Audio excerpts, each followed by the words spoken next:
Coming up on Mayo Clinic Q&A, most people who have COVID-19 recover completely in a few weeks, but some people may have symptoms of the disease long after their initial recovery. These people are described as long haulers. Unfortunately, we still have patients who are now suffering more than a year and a half out from their infection initially. It's not everybody, and I will say that most of those patients, they are doing better, but the recovery process is so slow. So the long haul COVID name does really seem appropriate, unfortunately. On this Mayo Clinic Q&A, we'll explore the treatments and the research being done to slow down the effects of long COVID. I think with this impact that we're seeing from long haul COVID, there's going to be more emphasis on getting this kind of research done and frankly more funding. I think once we have that, then we'll be able to develop things like a diagnostic test and then also have more definitive treatments other than a slow recovery. Welcome everyone to Mayo Clinic Q&A. I'm Dr. Helena Gazelka. While most people with COVID-19 recover completely, there are others who struggle to return to complete health after the virus. Sometimes these are called long haulers or long COVID. These patients can have fatigue, shortness of breath, brain fog, and other symptoms long after the time of their infection. Here to help us better understand long COVID is the director of Mayo Clinic's COVID Activity Rehabilitation Program, Dr. Greg Vanishkeshorn. Welcome back to the program, Greg. Thanks again for having me. It's good to be back. Well, I'm so happy to have you back because we haven't really talked about this in a long time. And in terms of COVID, it's been about forever as far as research keeps coming along. So I'm excited for you to give us some updates. Absolutely. And let's start, Greg, with what is the right thing to call this? We hear it called long COVID or long hauler syndrome. What's the appropriate term? Yeah, that's a great question. And it sort of shows some insight about where we are still with the research in this area.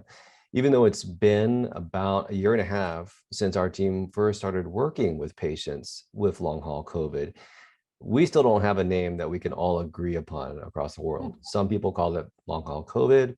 Others call it post-acute sequelae of SARS-CoV-2, which is quite a mouthful. And we tend to use post-COVID syndrome here. But as right now, there just is no agreed upon name on this condition. All right, so I was worried that I was calling it the wrong thing, but I guess they all fit. Yeah, that's a they all moot fit. We point just need to right get now. together. But can you tell us do you know yet who is susceptible to this? Who is most likely to have a long COVID syndrome or post-COVID syndrome? Well, we see two different buckets. If individuals have a very severe acute infection, and these are the kind of folks that ended up in the hospital, maybe even in the ICU. If they have long haul COVID after that, they tend to have more severe symptoms. And this makes sense because we already know that patients coming out of the ICU for whatever medical condition can have a really long road of recovery after that. But on top of that, it seems like pretty much anybody else can get this condition as well too. In fact, most of the patients that we've seen here in our program, 75% were not hospitalized as part of their acute infection. In fact, many of them just didn't need any medical care at all. They were able to take care of themselves at home. We also have not found any relationship with pre-existing health conditions like asthma or high blood pressure, no relationship to depression or anxiety or fibromyalgia or chronic fatigue. I will say that the patient population that we see in this condition tends to be younger than the patient population that we associate with severe acute infections. The average age is about 45.4 in our patient population. And for whatever reason, we tend to see more females than males. 68% of our patient population has been female, and this is a finding that's been reproduced in other studies, including another recent study that came out here at Mayo just this past month. More remains to be determined about what is leading to that, but other than that, it really is a condition that anybody can get. Interesting. What causes it? And this is another good question. Remember, most of the research right now is one, trying to figure out what's the best name for this, and also how this condition presents across different socioeconomic groups and patient populations. But that being said, there has been some scratching on the surface about what could be causing this condition on a chemical level, on a biochemical level.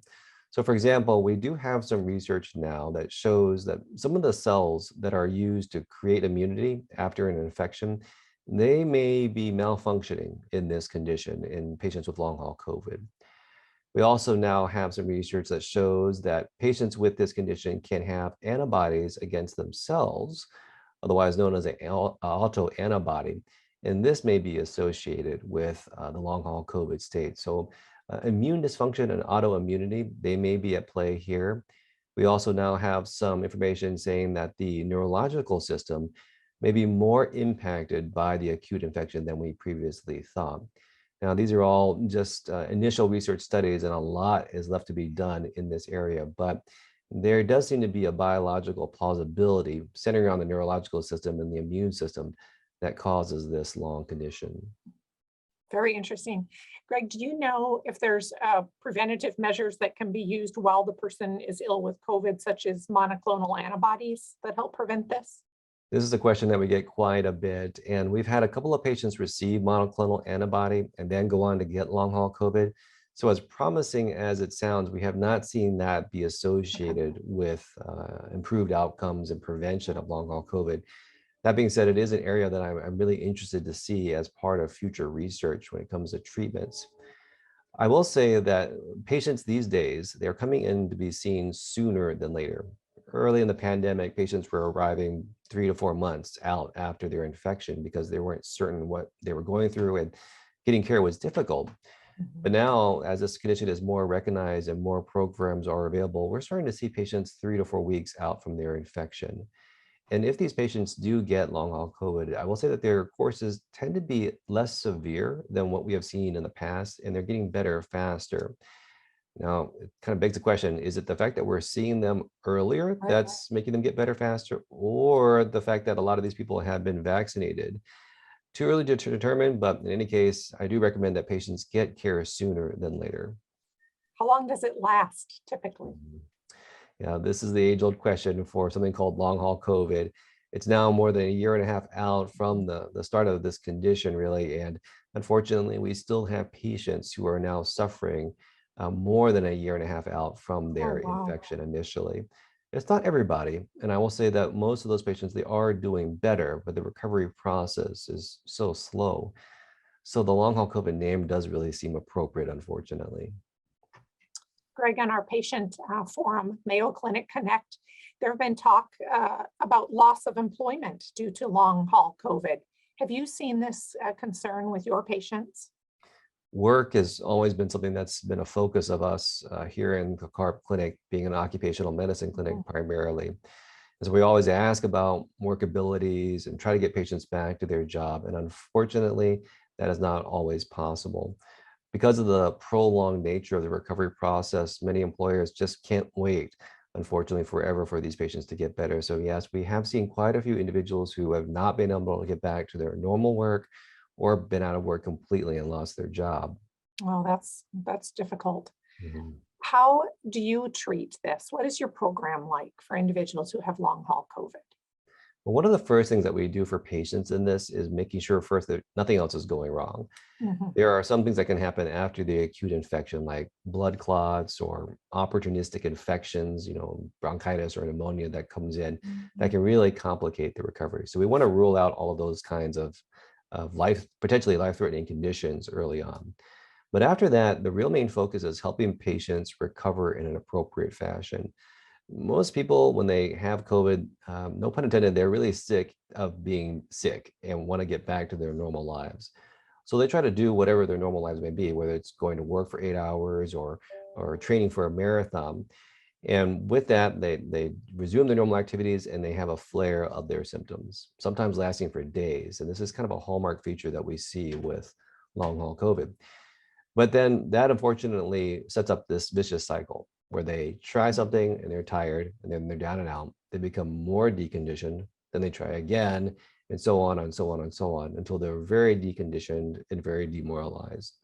So very early on, if possible, we like our patients to visit with our rehab team, our team of occupational and physical therapists, to help establish a proper rate of recovery and the proper recovery activities. Along those lines, we will often use medications and other treatments to help a lot of the symptoms like headache or nausea or dizziness they can get in the way of patients trying to recover. And so we treat those symptoms so patients can better rehabilitate more effectively. And then we walk along with them through this path. There tends to be a group of patients that gets better around 4 to 6 months. And then there's a group of patients that takes a little bit longer. The process is always too long though for everybody. That sounds incredibly frustrating. Yeah, very much so. Our patients do deal a lot with some of the mental health issues that can come with being sick for a long time and losing function and work.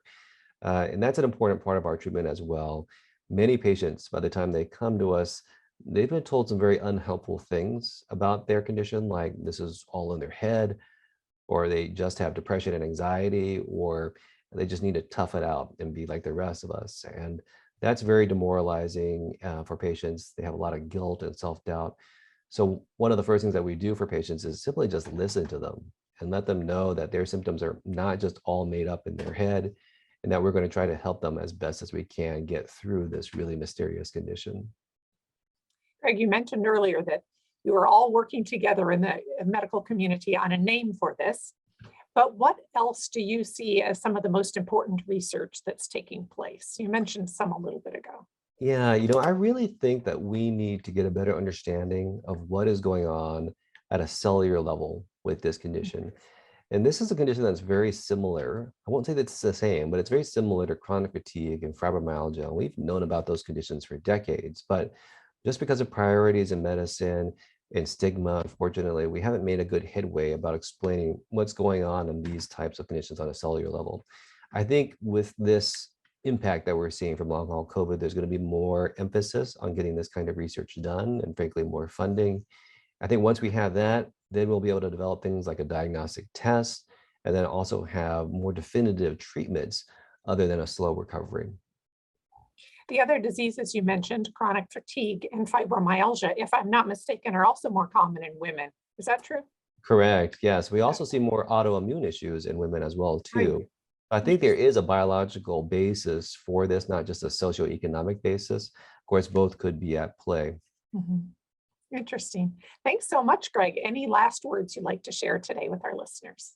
I tell patients that this really is a long haul condition and it may take a while. Again, we do have patients now a year and a half out with symptoms still. But that being said, I don't want patients to lose hope. We are still, again, at the very beginning of trying to understand this condition. Again, we don't even have a name that we can agree upon to call this.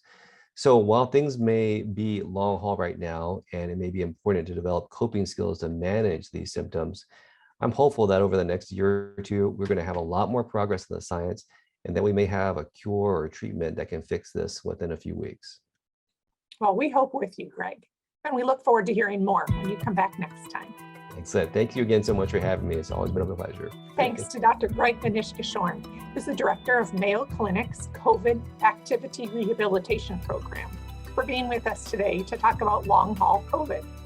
I hope that you learned something. I know that I did. We wish each of you a wonderful day.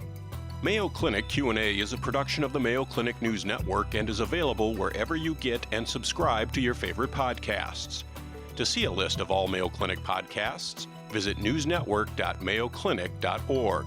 Then click on podcasts. Thanks for listening and be well. We hope you'll offer a review of this and other episodes when the option is available.